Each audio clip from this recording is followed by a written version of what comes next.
The Bermuda Ocean Race is a blue water challenge that has been designed for both racing and cruising yachts. It provides an exciting, affordable, and winnable offshore race to Bermuda. Sailors participating in this biennial tradition will sail through 125 miles of Chesapeake Bay waters, navigate the Gulf Stream, and cross 628 miles of open water to reach Bermuda. Despite the challenges of this diverse course, this race has been designed with every safety consideration in mind, including equipment requirements, safety inspections, and pre-race seminars that allow you to ask questions of experts and race veterans. What follows are excerpts from a race seminar from early 2009, already preparing crews for the June 2010 Race of a Lifetime. Learn more about this opportunity to fulfill a lifelong ambition, a blue water passage to an island of coral and white sandy beaches at BermudaOceanRace.com. And the 2004 VOR was my second offshore race. We did around Delmarva once. And I think around the Delmarva was the one that really got me going on sailing offshore. How many of you have been offshore? Just curious. Well, there's the nights when the seas are rolling and it's very, very quiet. And you're running along very well. I'm running like 6.5 knots. And off in the distance you hear the sound of a whale. You look ahead to yourself and you're sailing down and you look ahead and you think that's a log in front of me, I'll just bear away and get around it. And when the log is about 200 feet off my port beam, it moves. It's a sleeping whale and I was under sail. And that's what got me going on ocean sailing, and that's why we did the VOR. When we did it, there's 7 of us, and all was family, all were family except Mike, who was on my crew. Oh, at Biennial. And that's one thing to talk about the crew. It's I wish I was better able to say no to certain crew members. But they're all family. I mean, everybody but my wife, and you can imagine that conversation before we took off. In terms of the grandson, the 14-year-old grandson, I think was the youngest crew member on the race that year. My oldest stepson, my youngest stepson, the daughter-in-law, and the youngest stepson's girlfriend came with us.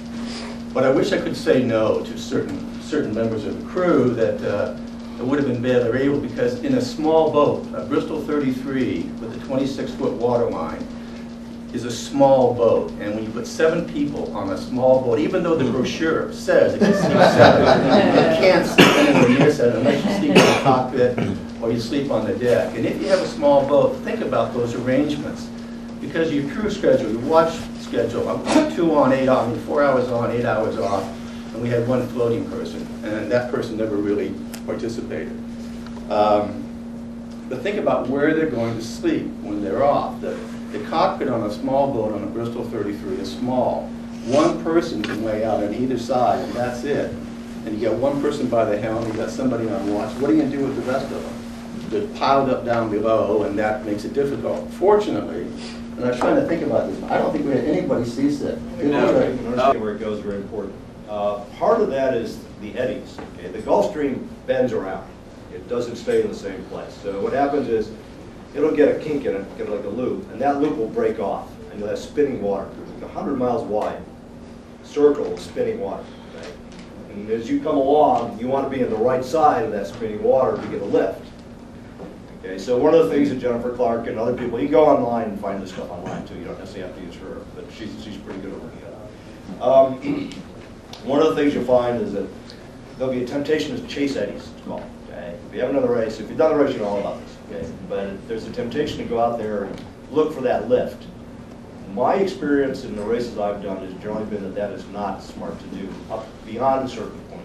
Okay? That I don't know if the current estimates are inaccurate. They're not really all that good. The temperatures are read pretty well, but the actual currents are pretty well roughly estimated. So I'm not excited about chasing eddies, but I've done it, and it generally has been mixed results. So I just be careful about that as a caution. But anyway, you get out, you figure out, coming out of the bay, again, you're looking at the wind, you're looking at where the Gulf Stream is, where you want to enter and exit the Gulf Stream, and you're looking at the eddy. So you plan that phase based on all that.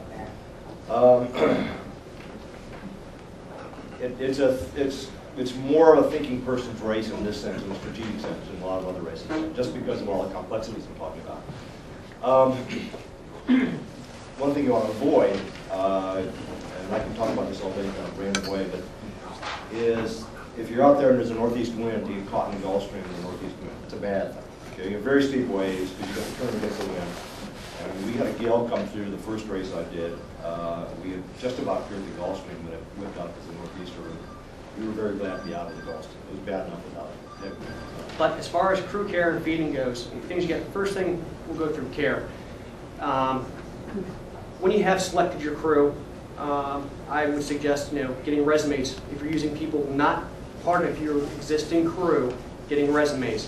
What have they done? Have they had safety at sea? What offshore experience do they have, if any? Do they get seasick? Everybody gets seasick. Make sure that they try anti-motion sickness drugs, medications from the doctor well in advance, find one they like.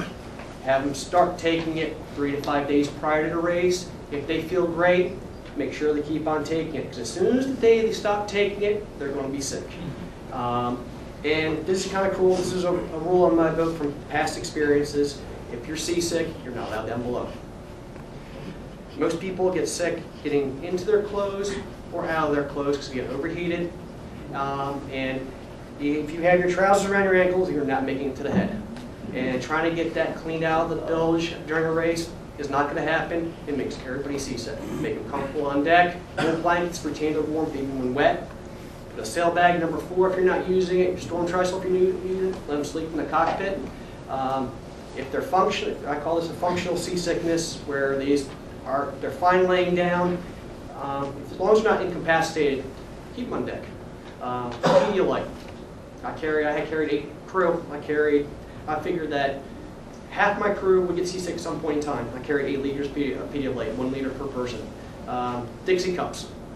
Every 15-20 minutes if you're seasick. With saltines, not the unsalted ones, real saltines. The salt helps your body retain water. It retains electrolytes in the Pedialyte, so you're not going to get yourself over dehydrated. Also, the saltines are very good as to settle the stomach. Little bits at a time. If they feel great, after 1 watch or 2 and they want to eat real meal, no. Little, let them build back that up. And that's just personal experience. I've dealt with, there's only 2 of us that haven't been seasick on a boat. Everybody was sick down below and you could not go down below.